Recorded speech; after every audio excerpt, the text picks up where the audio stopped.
Namaste, guys, and welcome to the webinar series by CEO Lounge.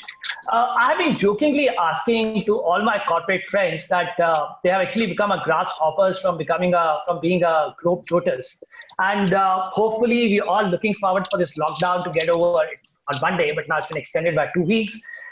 So a lot of questions comes to our mind. The question is that what is going to be the welcome back strategy? Is it going to be the beginning of normalcy as we knew it? Or what is the tip for the businesses, big or small, that are getting ready for a breakthrough? And to get the answers to these and much more today, we have my five very dear friends and people I would likely call as my corporate heroes. None of them need any formal introduction. So friends, put your seatbelts. Let's get into an engaging conversation with Varun Bedi, Managing Director, Britannia, Hari Menon, Founder and CEO, Big Basket, Martin Schroff, Managing Director and CEO, Eureka Forbes, Karan Bajwa, Managing Director, Google Cloud. And to moderate the session, we have our Pizza Man, the former Managing Director and CEO, Domino's, and accomplished singer, Ajay Kaur. Ajay, we're all set to go. Well, thank you, Deepak, and namaskar to everybody from a distance. Firstly, praying for everybody's safety, your kith, your kin, your families, and of course, your employees. Today's topic, interestingly, Deepak and me, when we were kind of embarking on this journey, we thought this is probably the topic for the day.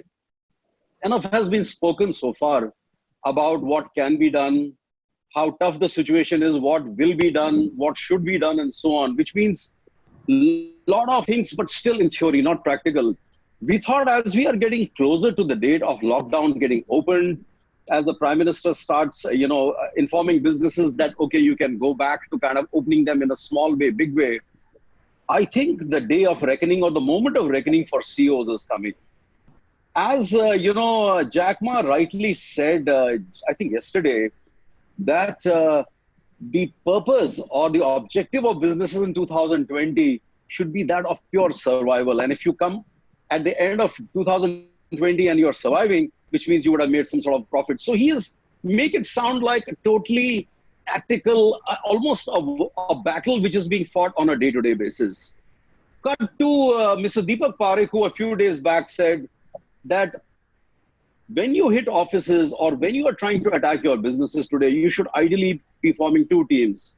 A team A, which is looking at the moment, and a team B, which is actually looking at the future. Today, the dilemma which CEOs have is the day they hit office, the clock would start ticking from that moment, which means, all the decision-making time would start there and then. There is no, we should do this and we can do this. They will have to do things. Whether it is deciding between strategy and tactics, whether it's deciding between medium-term or micro short-term, between people costs and profitability and survival and so on. So it's a very interesting topic according to me, and that's why top 5 things you would do right now, being the invitation which I'm throwing at 4 luminary CEOs that we have in front of us today. I would start with Varun. Varun, please tell us what are the top 5 things that you would do practically when you hit office, probably on 4th morning or whenever you plan to do it. What would be those 5 things? So Ajay, frankly, whatever I would do when the lockdown opens has already started to happen. Frankly, the journey for us has been a very, very different one, because we are in essential goods, and I'm sure Hari has, been through the same thing, as we have. But, just to start off, my perspective on this whole thing, first of all, I think it's an event which is a great leveler. Never in recorded history has there been such a widespread disruption, and in equal measure all over the world, all at the same time, right? I can't think of anything else that has been of such magnitude, right? Second, I think all assumptions are being smashed, right? And continuously new assumptions are coming in and they are being challenged, right? So we are all learning to avoid hindsight bias, and we are taking uncertainty very, very seriously, all of us, in whatever that we are doing, right? So I think there isn't any computer program which could have, predicted or given us, a sort of a forecast on what's going to happen, right? We are under attack. All of us are under attack, but there is no physical force which is attacking us. There's no enemy really who's coming after us. It's just nature which has attacked us at this point in time. And when event like this happens, you don't have a common enemy. So what do? The best thing that you can do at a time like this is to adapt, right? And the challenge really for all of us is that of adaptation. And this is really testing us on a day-to-day basis on what is the capability that we have to adapt to a situation like this. And frankly, the way I look at it, I'm looking at this crisis to build resilience, my own resilience, my organization's resilience, and also productivity as we go forward, right? So that, to my mind, is what this is all about. Now, just quickly getting to what's happening as I see it on the world stage. Clearly, China is becoming the villain of the piece in this whole thing, right? But, they are doing things in their own way. They continue to be decisive and progressive in their own self-centered way. US has clearly, lost out in this race. As Trump handles this situation, very clearly US is losing this race of, taking the leadership in a crisis like this. Our Prime Minister has come out on top. I must say that he's been very, very decisive, and he's taken this challenge very, very seriously. The issue really is going to be, how do you sustain this long-term lockdown as it destroys economic viability for a somewhat challenged and I would say a fragile economy like India, right? So, and other challenges that exist in India clearly are, I would say that as a country, we do not have the same hygiene habits that even some of our poor neighbors have. And I've worked in various countries. I worked in the Philippines and in Vietnam, and so all of these countries, the per capita income is about the same. But as you walk down a road, you will see, everything is neat and tidy. It might not be the best infrastructure, but people are clean. People are wearing clean clothes. They might not be expensive clothes, but clean clothes. If you were to do that, in your part of the country, Ajay, in Delhi, if you were to walk, or even in Bombay, if you were to, you will see that people do not care too much about their hygiene. The clothes will be dirty, wouldn't be washed, etc. So I think this is going to teach us a lesson or two as far as hygiene is concerned. Medical aid, I think we are a great country for medical aid. We have people coming in, but we still haven't had the ability to create the kind of infrastructure that is required for this kind of a thing. So I think those are the challenges that we'll face, right? But I think the most important thing finally for a country like India will be to create herd immunity for people. I think that's how it's going to happen. Protect the old and the weak, and let the strong and the young to get to work and do what is required. I think that's what's going to be really, really important, because otherwise we will test our medical infrastructure to a limit where it'll start to crack up, right? Now, from an organization standpoint, how have we coped with this? I think we've coped reasonably well to this situation. Obviously, the first 10 days was a shock for all of us, and we didn't know what to do. So we were struggling. The first thing that we did, first principle that I followed was that connectivity and trust, right, are the best glue for a team in times of crisis. So, we made sure that we created that connectivity and that trust. So we set out some protocols. The first protocol was obviously on environment, health and safety, right? So we had very clear SOPs for our factories, whatever was operating, right? Very clear SOPs, social distancing, whatever else that we are talking about. I'm not going to get into the details, but that was very, very important. We also got COVID insurance for any person who was in any way exposed to the external environment. So we did that. We also, created the right transportation for people who were coming from villages close to our plants, etc., with the right distancing between, the people sitting in the bus, etc. So all of that was done. So that was the first and most important thing. Second, what I did from maybe the third day onwards, we started a daily review meeting, and believe me, the connectivity hasn't been like this in the last 7 years that I've been with the organization. So we have a daily review meeting where we, every day we talk about what is the progress of the last day, what are the priorities as we go forward. And the entire executive committee is on that meeting. It was very important to get government connectivity because, as all of you must have felt as well, it was very important to get permissions. It was very important to, get them to understand the issues that you were facing on the ground.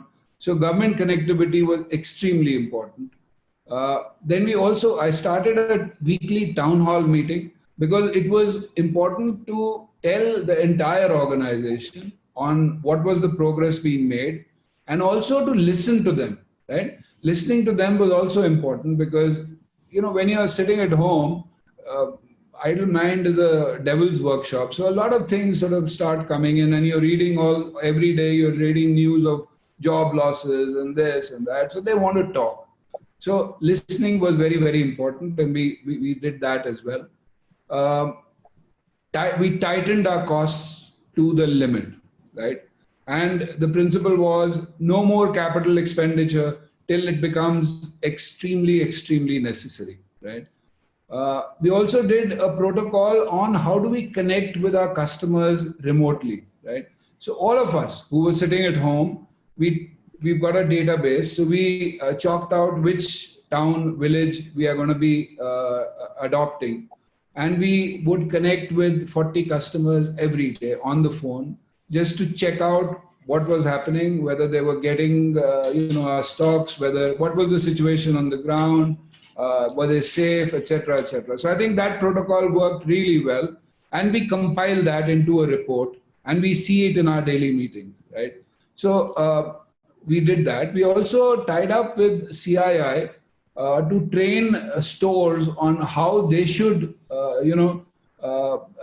create the atmosphere within the store to keep the store owner safe as well as the customers safe. This is an initiative called the Suraksha Store, which we are a part of. It's a lot of FMCGs, about 12 FMCGs are a part of this. So we did that as well. So I think I'm quite enjoying this new way of life. Frankly, if you think about it, business is now stable and moving in the right direction.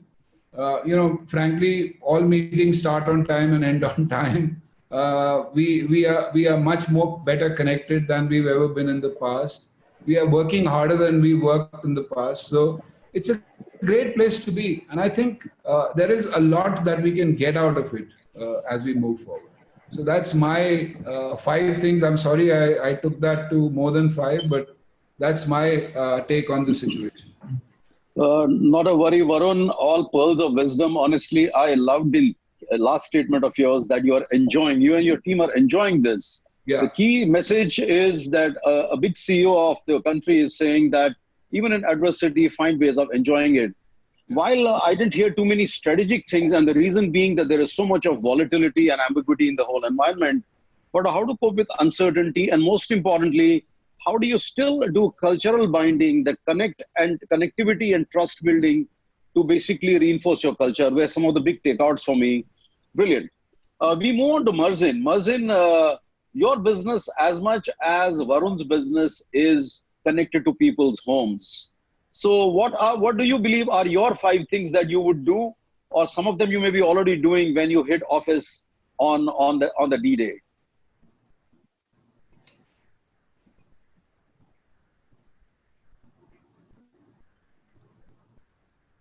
Hello. Sorry, I was on mute. So have you heard the question? I did. I was just on mute. But so I don't think there's going to be one D-Day. The country is going to open up in phases. Every day is a different day. And, you know, there's so much of volatility. Last evening, we heard that the lockdown has been extended by another 2 weeks and another 2 weeks. And I think this is going to go on in the red, orange, green situation. So I think the country will open up in a phased manner. But nevertheless, on the first day that I am allowed to step out, I'm going to put on my protection equipment and I'm going to go visit customers along with some of my service technicians. And why am I going to do this? We are in touch with about 8 million customers on an annual basis. Eureka Forbes enters a kitchen every second, not to sell a machine, but to service a machine. And in that scenario of being able to take care of our customers, we really need to ensure that we make every salesperson, every service technician, every foot on street go out and reach out to our customers. During this lockdown, we've had so many requests. We have about 45 to 50,000 customer issues pending, which we've tried to resolve over the video and tried to see if customers can look at resolving their own issues on the phone and via video chat. So it's been a very interesting time. So the first thing I want to do is set an example to show how we can go out there and service our customers and take care of them because they really need us for safe drinking water. For 38 years as a company, we've been fighting bacteria and viruses. It's all we know. So from the first day we were born, we've been against bacteria and viruses, and we've been fighting them for all these years. So I don't think anybody knows these little creatures and microorganisms like we do. Whether it's in your air, we purify your air through our air purification equipment. Whether it's your home and cleaning it, we have steam sterilization equipment and vacuum cleaning equipment. Whether it's through even your air conditioning, which we now call health conditioners. It removes all bacteria and virus in the room 99.9% within a period of 4 hours. So whether it's the water you drink, the air you breathe, the home you live in, it's all about cleanliness and bacteria and viruses. So really for us, this is a massive opportunity. With the way things are panning out in the world, it's key that we look at health and hygiene as a big segment in consumers. So this is something which is changing around the world, and for us, it's a big thing. Coming back to what I would look at and what we've been looking at, I mean, most of what Varun said also applies to us. We have regular reviews, and all reviews start on time. Not all of them end on time, but yes, we do have our reviews. We have our core team, which is like a pilot room in a cockpit where we do this. We monitor the health of all our employees. As of now, the good Lord has been kind to us. Only one person has tested positive from our entire team, and one partner of ours is in quarantine. And the young man who's been tested positive is fighting, and he's doing well. He's still in hospital, but he will come out. So we monitor our customer health and well-being. We communicate. We have video broadcasts. We have ongoing days. And almost on a daily basis, if not on a bi-weekly basis, almost every single customer, every single employee of us has been touched through a call by one of our leaders on the ground. We have a lot of people who are feet on street. So as I mentioned, we enter a kitchen every second. We have about 10,000 people on the service side, 4,000 people on the sales side, and a lot of them come from smaller towns and villages.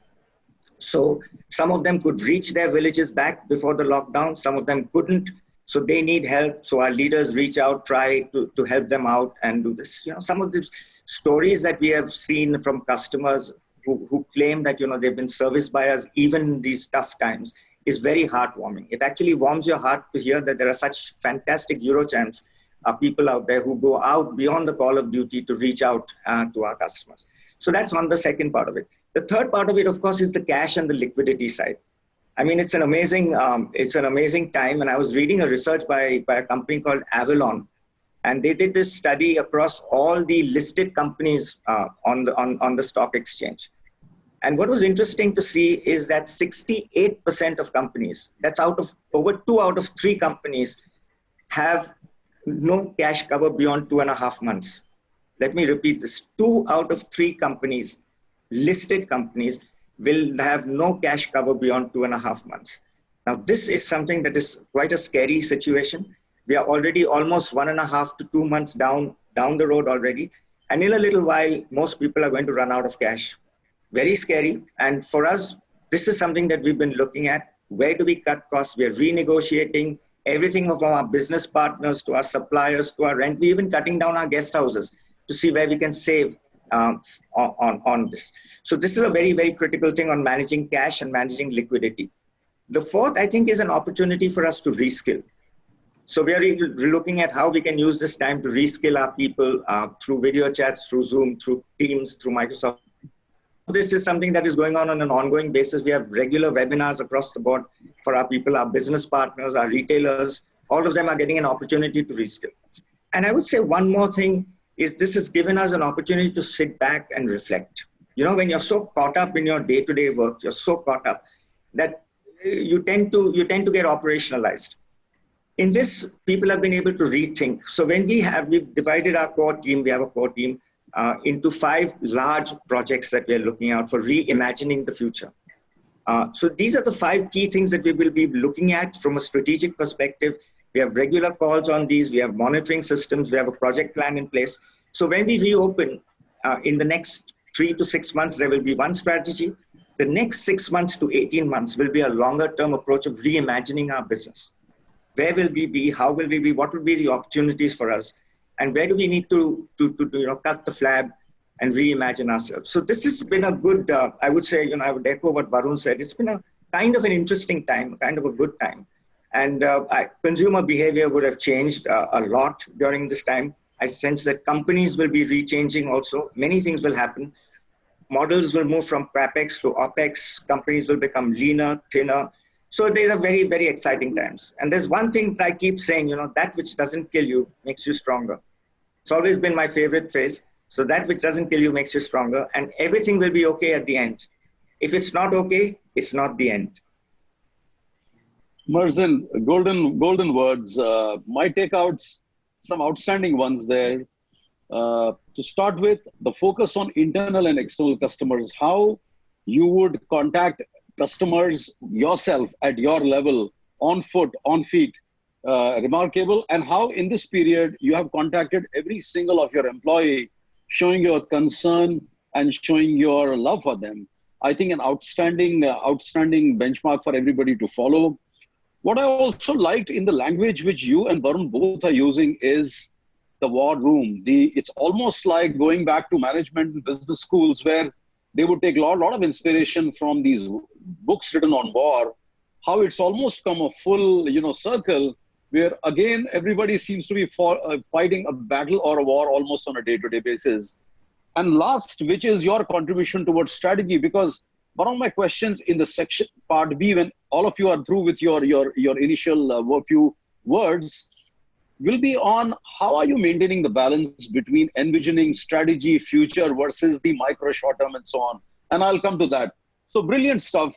Ladies and gentlemen, I'm told there are more than 500 participants listening to some of the best minds, best CEOs in the country. So keep listening as I move on to our third hero, which is Hari. And Hari is, as you know, is the head of Big Basket, which is like in the middle of all the action right now. So Hari, straight to you and your, take on what are the top things that you would do, or you and your team would do during these tough times.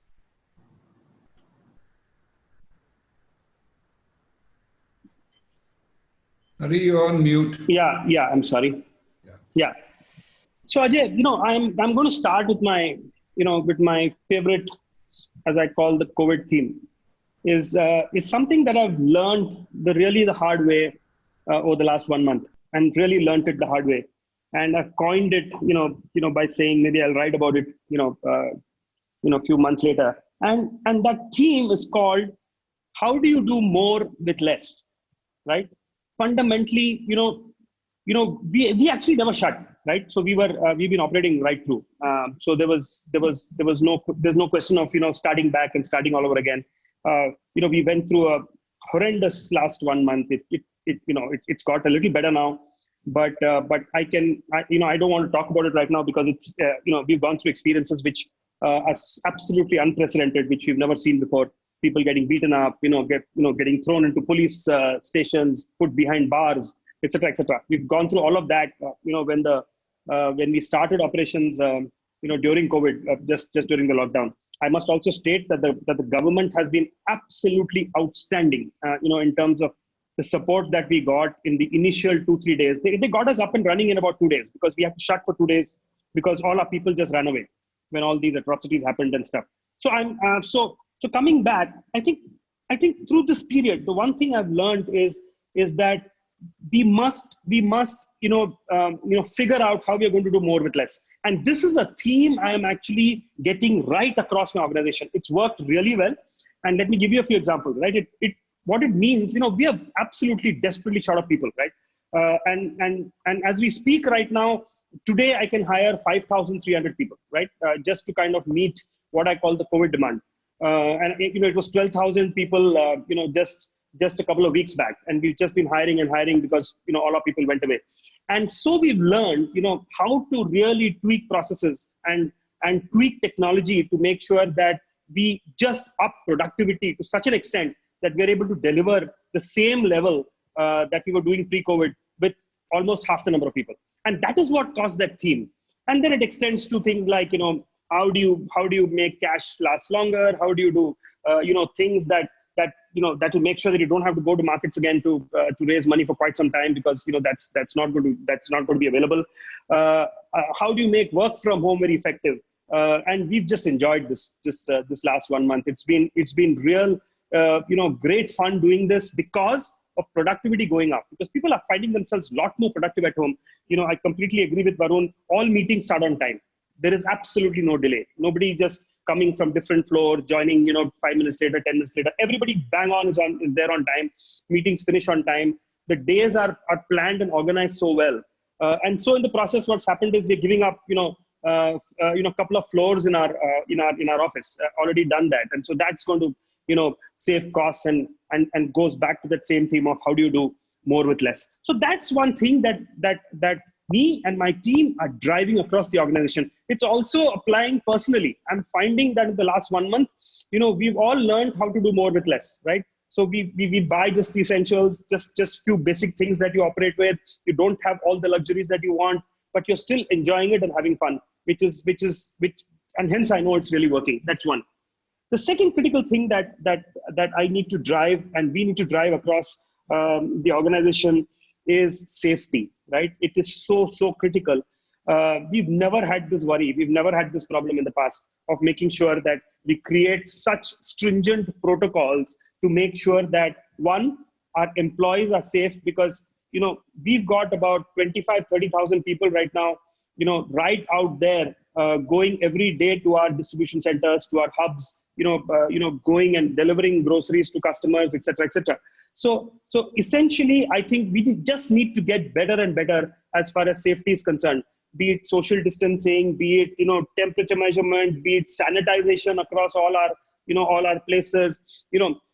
From a customer standpoint, we've done so much to make sure that they are safe too. For example, very quickly, we kind of got what's called contactless delivery in, where the customer doesn't have to even see the delivery boy. All they have to do is leave a bag outside. We just deliver and go. Thanks to which we had to move, systems to do only, prepaid orders. So cash on delivery is out so that there's no cash handling. So we did a lot to make sure that a lot of safety protocols are built in, and we just need to get better and better. We are expecting a few people to get back to office, but that's going to be very few in our corporate side. So we're already thinking of what we need to do there to kind of make sure that transport is taken care of, the way they sit is taken care of, the way they eat in our canteens is taken care of, etc. So that's the second thing. I think building safety protocols, something that we've never done before, just needs to get stronger and stronger to make sure that employees are safe and customers are safe. And that's the second point. Number three is basically, as an organization, we are starting to get geared on trying to figure out what are the consumer behavioral changes that are going to come around, right? Right now, it's very simple. People are just buying, basic essentials, right? Absolutely basic essentials. We used to have about 40,000 products in our catalog pre-COVID. We are now down to 3,000, right? And some of those critical ones are what I think Varun sells to us, stuff from Britannia and stuff. But 3,000 to 38,000, right? So right now it's pretty simple, right? It just is just easier to manage because you have smaller number of SKUs, and so some of those constraints, don't worry us. But as we go forward, we need to be clear on what's going to happen in terms of consumer behavior. Are people going to have enough money to spend? What's going to be what's going to be, average order sizes going forward. What are people going to look for is what we need to work on. And that's number 3. So we've got a separate team really sitting right now and figuring out, as things open up, going forward, what are the things that should bring back, right? There's no point in bringing all the 35,000 SKUs back. It's only going to put a lot of pressure on us. But we need to bring back stuff. And hence, the understanding of changes in consumer behavior going forward is very critical. That's number 3. Number 4, very clearly, and this I think should have been number 1, but it's something that we are actually working on for the future, is how do we build for scale? Very, very clearly, what the trend is that things are going to move online. That's very, very clear, right? I think there's fear going to stores, social distancing, standing there, physically contacting people, etc., etc. And hence, there is going to be a very, very serious movement that's going to happen, with people moving online. And that puts serious pressure on all the online players. Let me give you a sense of some numbers, right? The online grocery business in India, the grocery business in India, the food and grocery business in India is about $700 to $800 billion, okay, in that range. That's the entire food and grocery business. The online business is 1% of that, okay? The modern trade that we call, which is the Reliances of the world, the DMarts of the world, the future, big bazaars of the world, is 4%. Modern trade plus online put together in grocery is just 5%, right? 95% is the kirana business, is the mom and pop business, is the stuff that happens in tier 3, tier 4 towns. And that's the size of the business. Now, as soon as COVID hit, the expectation was that 1% suddenly becomes 20, 30, 40, 50%. Because suddenly we had everybody wanting to go online because nothing was open, nothing was available. So overnight, from being $1 billion business, you're expected to become a $300 billion business. And that's not possible. And that's what's caused, a lot of pain. The narrative was that, we aren't getting it right, etc., etc. But to give you a similar number, when the lockdown happened, we were down to some $20,000 or $25,000, right? From a normal of 150,000 orders that we normally do. We are now doing 300,000 orders a day, right? And that's the scale that we bought. Much, much higher than pre-COVID, but you still get big bets because, you're still not meeting what we call the COVID demand. And that's what a separate team is sitting and working on, is that how do you build for scale? So the team is looking at scale.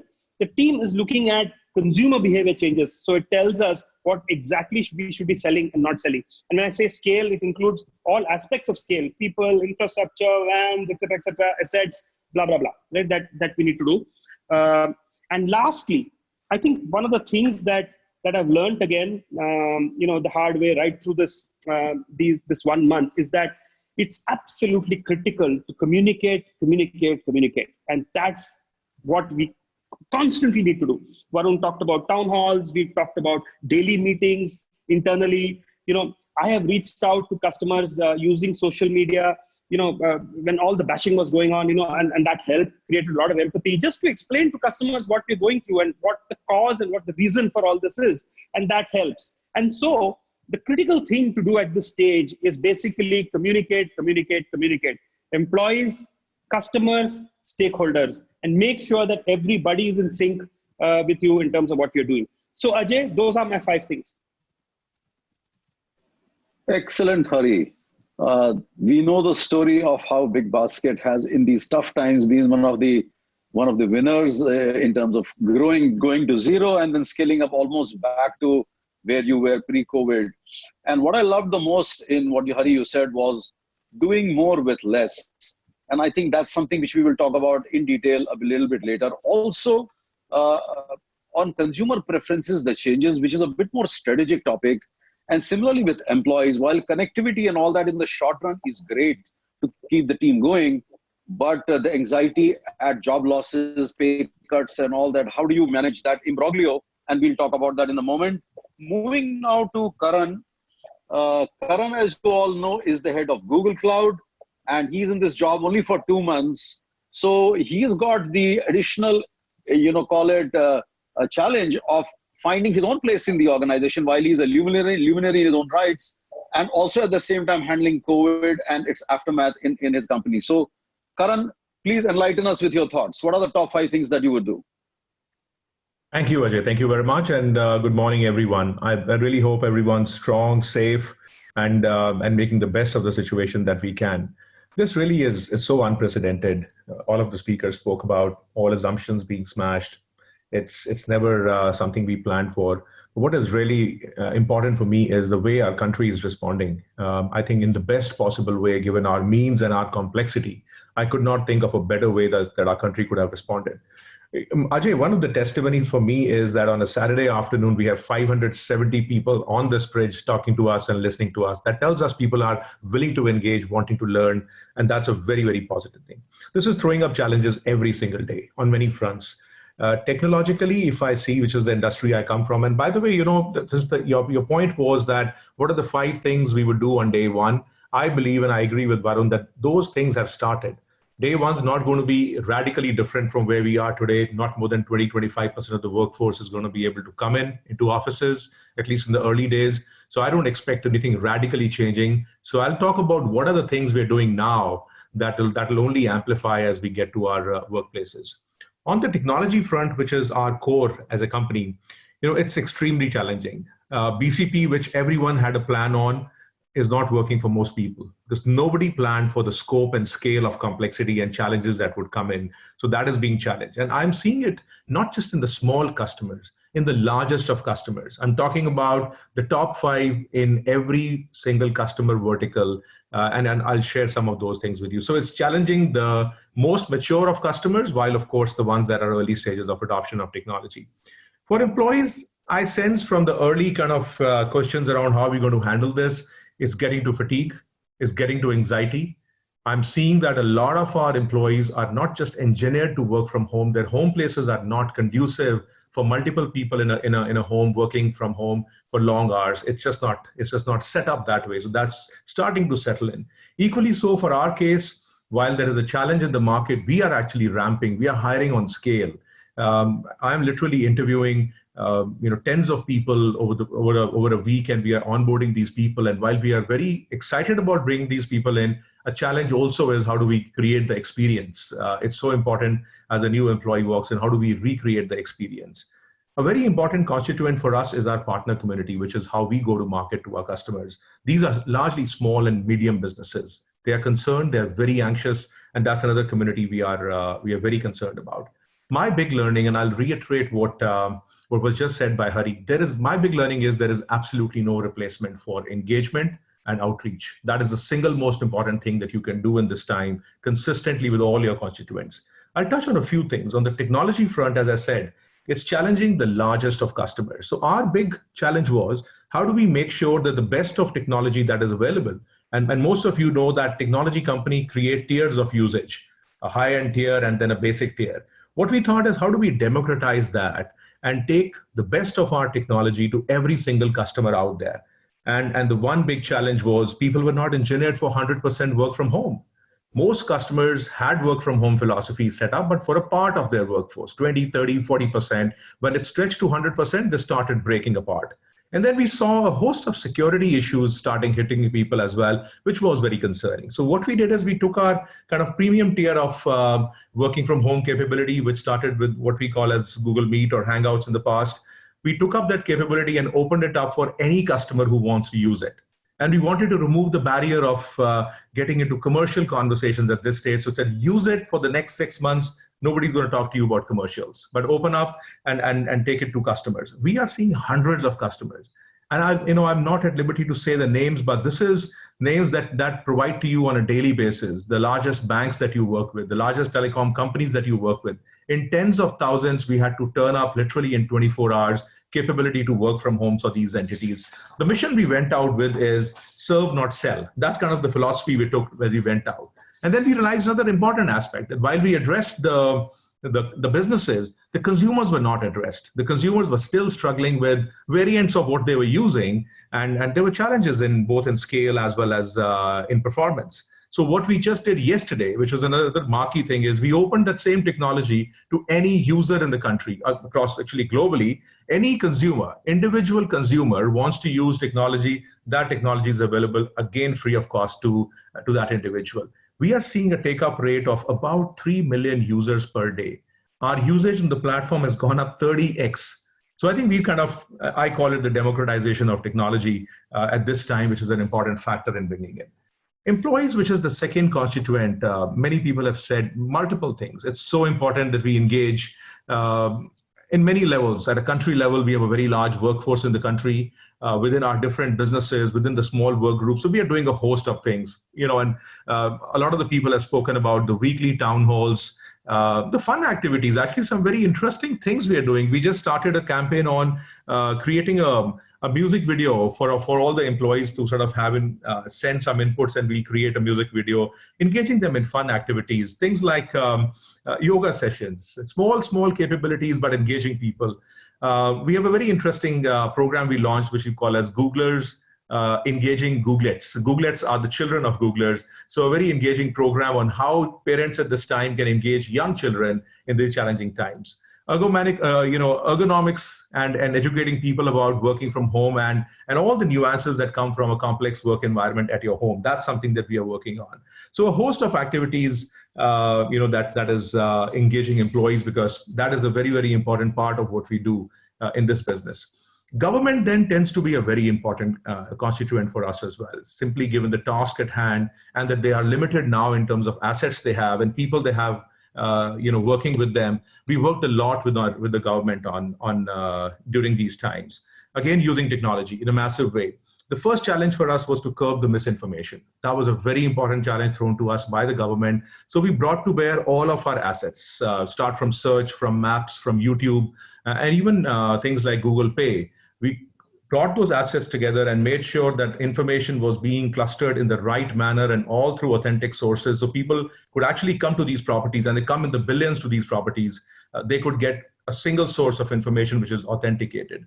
On properties like Google Pay, we created a COVID-19 spot, which actually helps people to not just identify which grocery stores are open in their nearest area, but equally so, allow them to engage and support the government in initiatives. The whole PM Cares initiative the government launched, we are now clocking over 105 crores in terms of contribution through Google Pay for the government as well. And then, of course, there is a lot of the global work that we did, including a very large grant we came out with in excess of $800 million for different businesses and governments across the world. A very marquee one was the partnership with Apple, which was again breakthrough in my own sense, about how two organizations that have traditionally competed in the world have now collaborated to do things like contract tracing. So that work is underway as well. And the list continues, enabling teachers, students in the hundreds of millions to embrace technology. My view, as we step out of COVID, Ajay and team, tech will be viewed very differently. The technology nuances, the biases that have existed, the assumptions that people have made in embracing technology will fundamentally get rebooted. Organizations will have to break a lot of tradition as they think about technology. I just give you one example of an organization that has over 400,000 people in the country, which is TCS. And TCS just declared that they're going to set a new normal, that by 2025, only 25% of their workforce will be in offices, 75% will work from home. Now, they're learning from this experience and actually changing and transforming our scale. That will completely change their cost modeling. Besides being ready for all these eventualities, it will change their cost economics as they go to market as well. So people will have to break tradition as they come out of this. If we go back to the usual, that's the most dangerous situation. So I think everybody's got to watch out for that. Technology has also been fairly hammered by a lot of regulatory barriers around itself. I believe those barriers will be lowered. If not totally gone, the barriers will be lowered. And the workplace will be very, very different.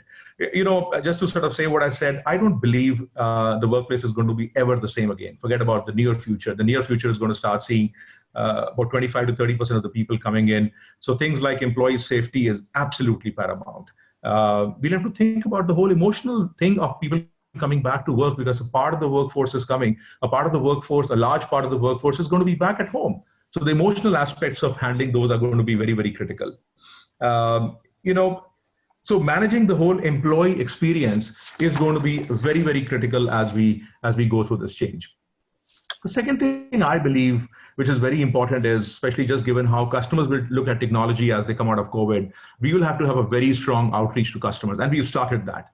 We have started that very extensively. We'll have to support them in their absolute relook at how they craft their BCP and they adopt technology for as extreme as 100% work from home as the new normal, and implementing these breakthroughs. We will continue working very strongly with the government, not just to fight the fire, but fundamentally establish a very different model of working between governments and businesses. So we are already starting to talk to people like the MSME ministry to allow them to engage with MSMEs in a way that they empower them, not just through schemes and incentives, but empower them with technology.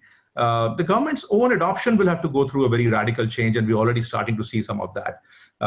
I just sort of, my only one wish is that we don't gravitate back to the old ways of working as we come out of this and we take the learning.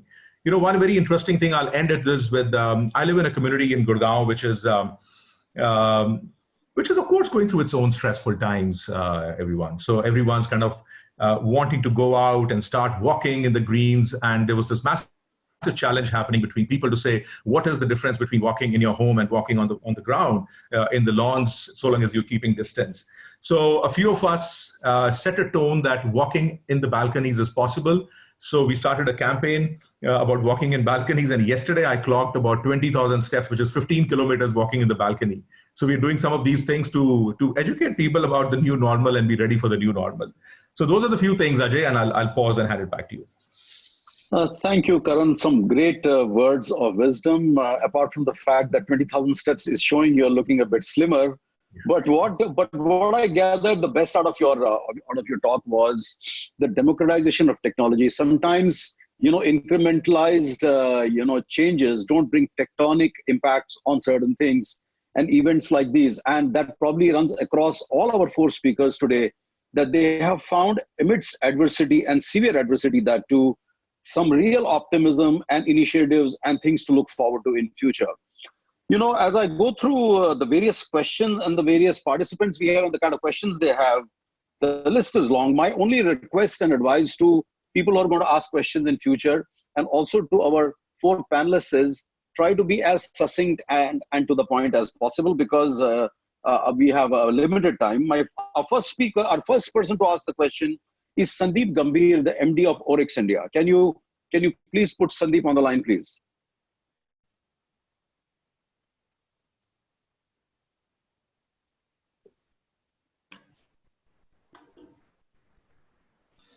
Hi, Ajay. Hey, Sandeep. Hi, good to see you. Go ahead. Good to see you too. Good. I was listening to the discussion. First of all, a very big thanks to Deepak for getting such a elite panel. Good listening to everybody. So in the interest of time, I'll just jump to my question. And you've answered it in bits and pieces, all of you in some shape and form. People are waiting to get back to offices, whatever you call it, day one or whatever, post-lockdown. And some of you said it's actually the day one is already started. My question is, people will still come to office whatever day they choose to, thinking that things are going to be maybe normal in some shape and form, but when it opens, it's going to be a very different setup, a very different process, a very different framework, not getting used to see faces, places covered with masks, people's faces covered with masks. How do you think you're going to address that challenge? Because it's a new normal while we're trying to embrace it in some shape and form, but doing it with a large population coming in at one place, used to a very different working environment, pre-lockdown versus post-lockdown. How do you address that? Do you have this question for anybody in particular? It may be advisable if you do that. Okay, so let's get it to Varun, because he is the one who started the discussion. Okay. So, well, things will certainly not be the same. I certainly think that people with masks is going to be a little different. And everyone's not going to start with the entire population coming to office on the same day. So it is going to be different, but I think there'll be a lot of learnings from this period that we are going through currently. And I think we will be a lot more efficient in the way we conduct our business. So I guess the adaptability has already started. And as we get to the office, it's going to be a little bit of a release. So we're going to be a little better than what we are today. I see no problem in getting to that reality as the lockdown opens up. Okay, thank you, Varun. This is a question about consumer attitude, preferences, and behavior, and this is actually my question. A lot is being talked about that certain things at a fundamental level have made irreversible changes in the minds of the consumer, in which, in terms of their attitude, their preferences, behavior, and so on. Now, still too early for us to fathom what is this element of irreversible change, and thereby how do marketers respond to that. But how would you reckon, as you start balancing between the immediate micro short term, which is what's going to happen today, will we survive? Marzin was talking about, only companies having only 2.5 months of cash, or call it oxygen in other words for them. How do you manage this balance between that and more strategic, which is what is the consumer thinking? How is he changing? Will he consume, for example, Varun, in your case, biscuits and your categories in a different fashion, in the case of Marzin in a different fashion, and so on and so forth? I would put this question to Varun, you, Marzin, all those who are having strong consumer-facing businesses and who are building brands. So let me start off. I absolutely agree with you, Ajay. Things are going to be different for a very long period of time. And I'll tell you some of the changes. So clearly what's happening is that hygiene is becoming one of the biggest issues for all consumers. So if you were to go to the streets today, and I would say even after the lockdown opens, the consumption of street food, and I'm talking from my industry standpoint, consumption of street food is going to be at its lowest level for a very, very long time. Right? And that offers the opportunity for packaged food companies with a good reputation, good brands, and also for e-commerce companies like Hari and all of us, to make sure that we provide what the consumer needs, right? But it's very, very important that we, adhere to a certain protocol, and we, fulfill the promise that we are looking to give to our consumers, right? So I think that's going to be the biggest change. Second, I would say that consumers are going to be, they will be consuming more at home rather than on the go. So those trends also are going to be very, very different from where they are today. So, catering to a certain kind of product in a certain kind of pack size also becomes important, because consuming at home versus on the go is very, very different. So those are the kind of trends that we'll have to look at and make sure that we adapt to those as we move forward. Marzin, your views on this? Yeah, I think these are very, very interesting times. And as they say, there was a BC and an AC, a before Corona and an after Corona. And from what I'm seeing here, from what we are seeing here, is that consumers have become definitely a lot more health and hygiene oriented. We're also seeing the getting back of families together. So there are different types of consumers. There are some who are defeatist. There are some who have become philosophical, and saying that, what is this world coming to?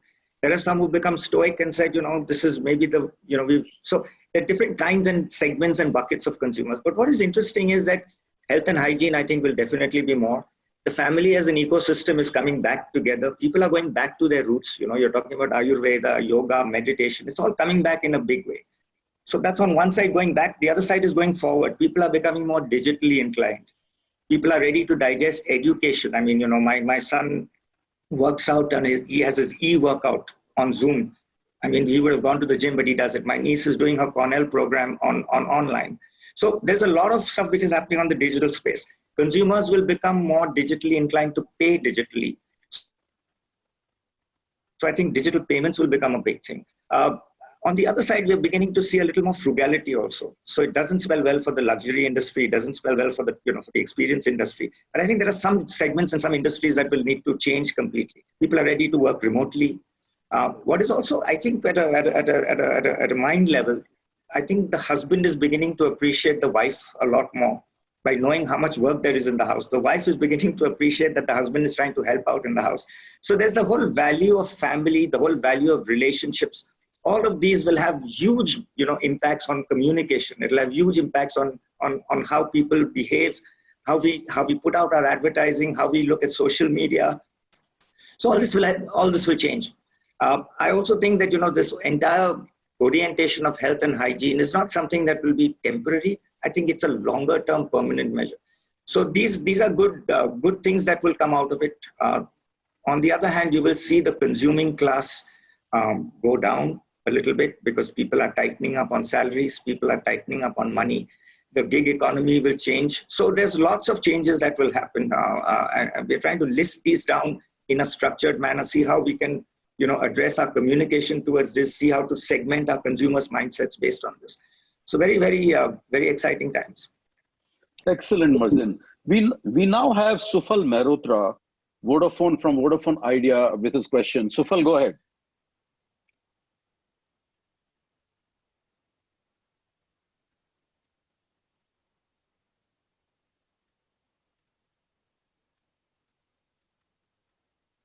Hello. Hello, can you hear me? Indeed. Yeah.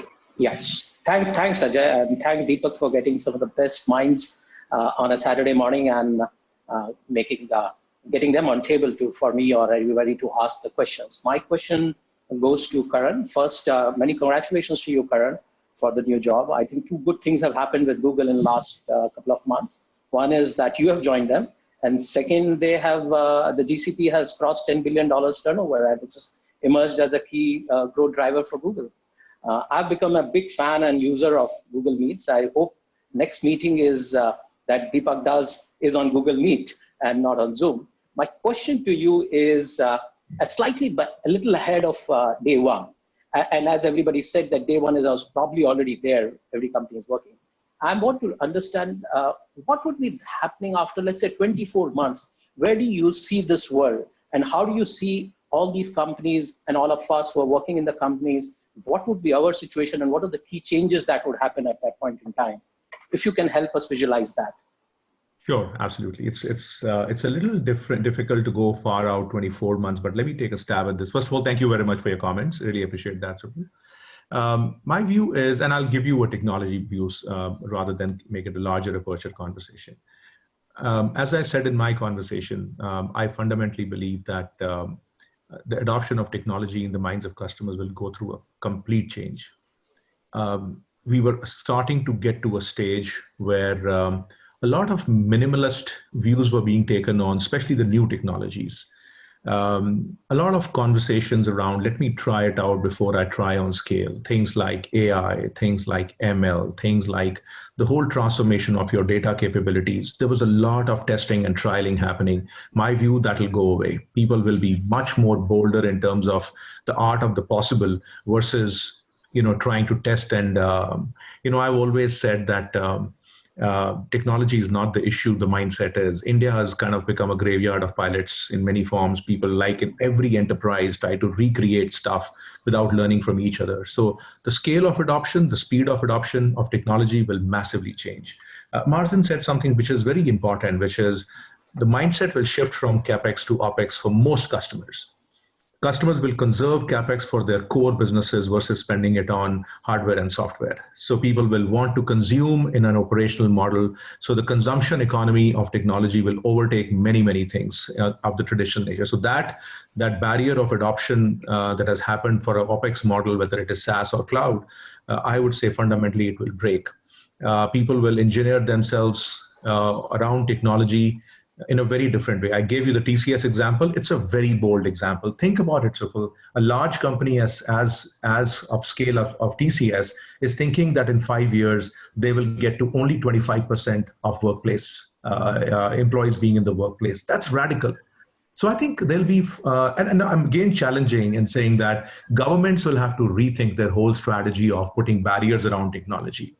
Something that you today do not understand, put a barrier, take your time to understand before it comes on. That mindset will have to go. Governments will have to be way more open in terms of both adopting themselves and allowing people to adoption. The artificial barriers of geography will have to disappear in the minds of people. The incident this time will actually remove the geographical boundaries in the minds of many people. I hope so. So I think the world's going to become one. The world is one right now. We're all being inflicted with one thing.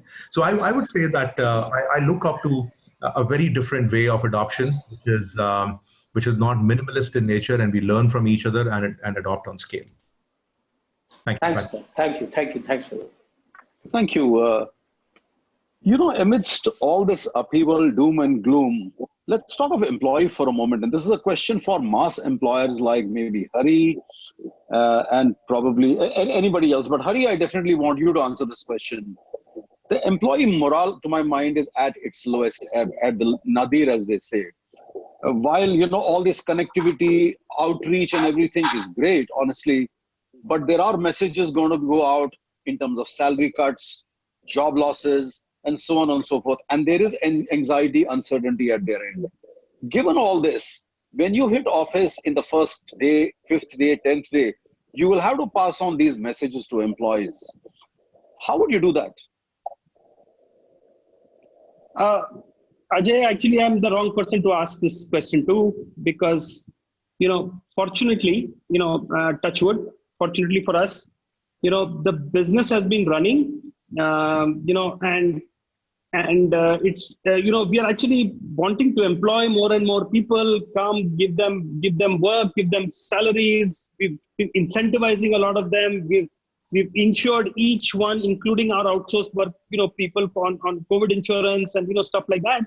So thankfully we've not had that situation yet, Ajay. So that's the reason I'm saying that I'm probably the wrong person to ask this question. Brilliant. But it's not the more difficult part is this handling people who get back to office, and that's the question that we were talking about a little earlier. And I frankly I don't have an answer to it.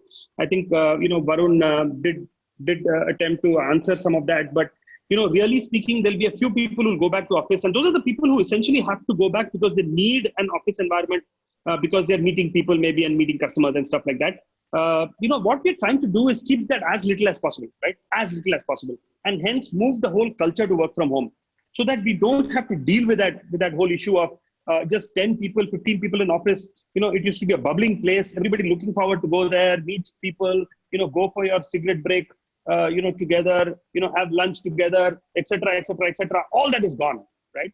You suddenly go there and there'll be some 15 people sitting there because you have social distancing and all kinds of stuff. You can't meet people, you can't touch people, you can't hug people, you can't shake hands. That's going to be a slightly trickier problem for us to deal with. But the first question, thankfully, we are in good shape there, and we've not had the problem.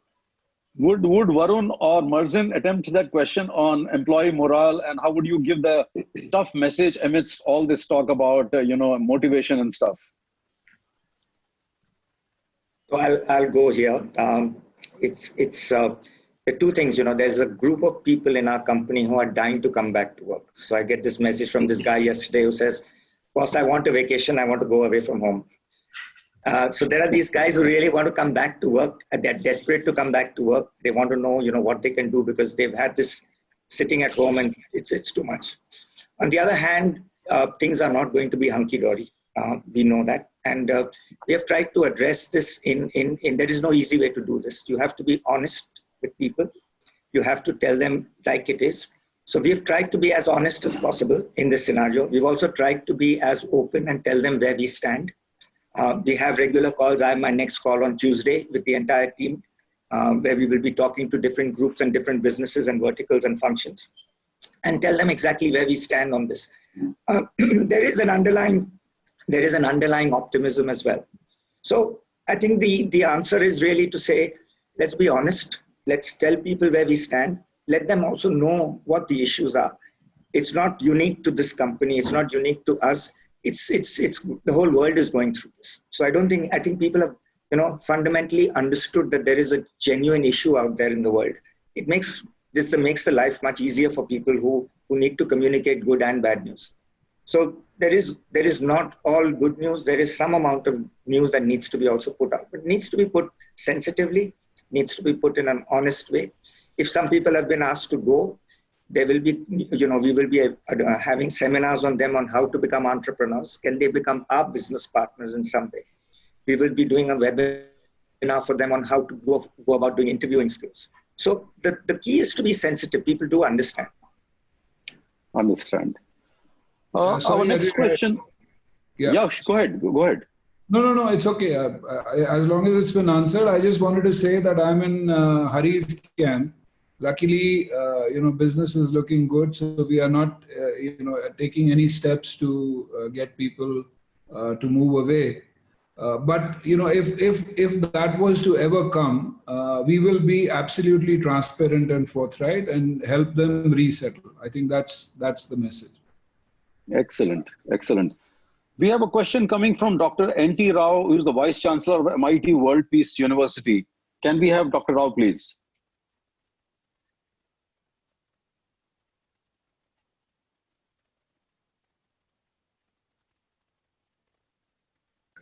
Hello.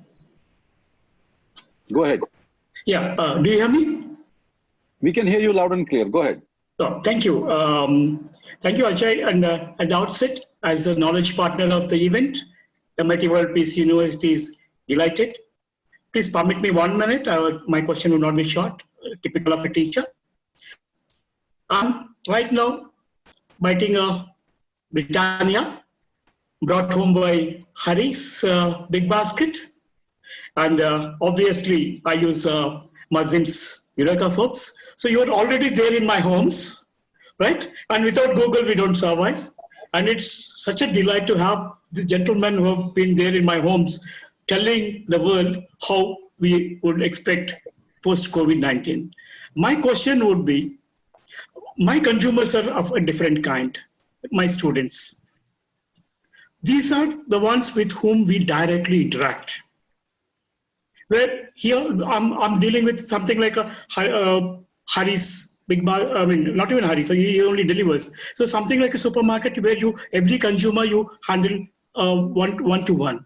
So my students have got used to a system of education, of online education, and it's how difficult it would be for those sectors to tell their consumers things have changed and they are back to normal, because they would prefer to be online. So because they've seen the comfort of being taught online. So similarly, there will be some more sectors which would be convenient to work where you don't need to deal with the customers directly and used to online system of this thing. I hope you get what I was trying to hint at. So how do you handle such sectors? Thank you. So it's general. Ajay, you can also answer that. Anyone can answer. We have a distinguished panel with us today. Anybody would like to take that question, please? I can take it, Ajay, if that's okay. This is Karan. Yeah, go ahead. Go ahead, Karan. Thank you, Mr. Rao. Thank you for your, and clearly we understand the challenge your industry is going through. As I indicated in my conversation, I think it will be a lost opportunity if we go back to the old.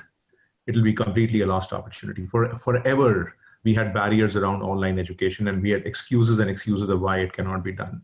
Forever, we have had barriers around telehealth on why it cannot be delivered efficiently. And there are more examples across industry. There have been barriers around, why e-commerce will not get to be more than single digit. And I think suddenly we've been dished an opportunity or a situation where all of those reasons and excuses have gone away. So everything is possible. Scale online is possible. Scale online in a very multi-geography is possible. Yes, we are learning the ropes. Yes, we have some challenges. The interactivity has to happen. Tools have to be used. But the opportunity, Mr. Rao, is to not gravitate back to the old and make this the new normal. There are very interesting examples in India that we are working with education institutions, where there's a particular institute that has over 250,000 students. And this is a combination of, both online as well as physical.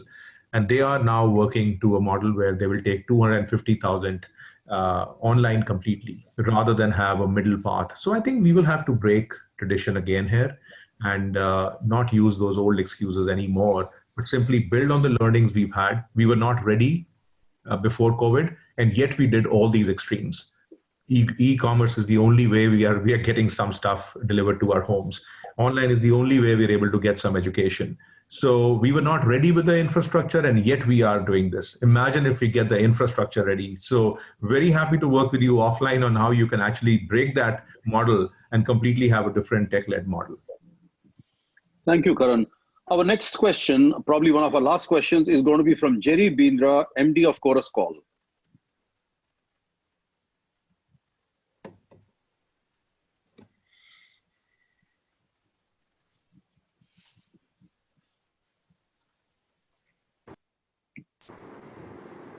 Thank you, Ajay. Am I audible? Very much. Go ahead. Yeah, thank you, and a very good afternoon to everyone. Thank you for the panel to share your insights and views on this very, very important topic that concerns all of us. My question actually is to all the panel members.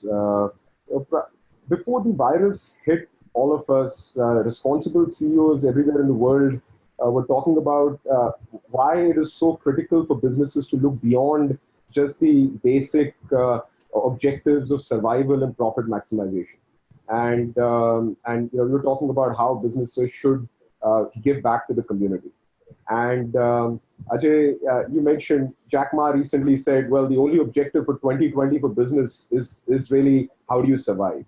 So my question to everyone, and you know, whoever really would like to share the views on this, is that given this unprecedented lockdown and you know all of the challenges that businesses are going through right now in meeting their survival requirements and you know all of the other internal stakeholders that need to be taken care of, where do you put the priority in your list of priorities? Where do you put this whole objective of giving back to the community? Where do you even see this on your list for this year or next year in terms of you know getting engaged with meaningful social programs? So you know, please, anyone on the panel or whoever would like to share their views, be very, very interested to hear you out.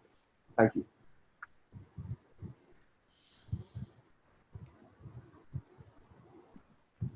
Would Marzin or maybe Varun take this question? Yeah. No, I think you bring out a very, very important point. And I think it's very important for people like us who are privileged in a way. And frankly, the kind of, you know, the experience that people on the ground are going through at this point in time, it's really sad to see what's happening to, you know, daily wage earners, etc. So it's our responsibility and, you know, we need to take on that responsibility and to make sure that we give back to society at this point in time, whether it's from an organization perspective or from a personal perspective. I think it's very important, but we've got to remember one thing. As a friend said recently, he said that when you're doing this, please leave your camera at home, right? It's not the time to, you know, do something and then try to talk about it. I think it's the time to really make sure that we give back to society in a way that it benefits a lot.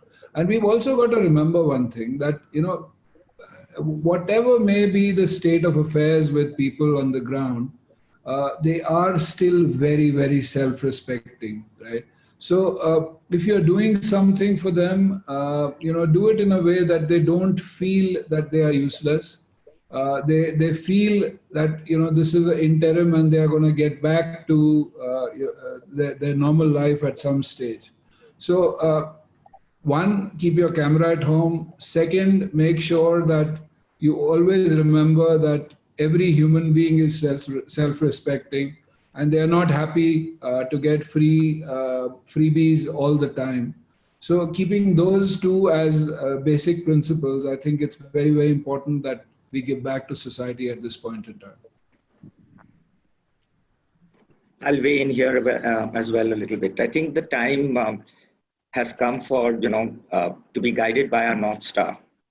And, you know, many organizations, can you hear me? Yeah. Can I be heard? Am I audible? Yeah, very much, Marzin. Go ahead. Okay. So I think, you know, purpose-driven organizations with a North Star, with a central thing will definitely shine out, will definitely stand out. It's not just a good to have. I think it's a must-have for companies. I think it's a key need for every company to take into cognizance what the larger world needs and what society needs. And, you know, making a positive difference is something that is absolutely critical. So this is not a good to have. I think it's a must-have. What we are also seeing is that it's not just about a company doing something. It's about the entire tentacles of the company, even people. You know, I mean, we hear so many beautiful stories of people who have gone out given NGOs and poor people food. They're going out with their masks and their protective equipment and doing things for the community. As a thing, we are trying to felicitate these people. We are celebrating them. We are honoring them. There are people who are doing this in any case. There are good hearts everywhere. All we need to do is recognize this, accept this, embrace it, and move forward. So this is a must-have for every company if we want to survive, if we want to grow, and if we want to make sure that we live in a larger ecosystem. So the familial spirit, the family spirit has become more of a society now and more of humankind per se. So that's it from my side.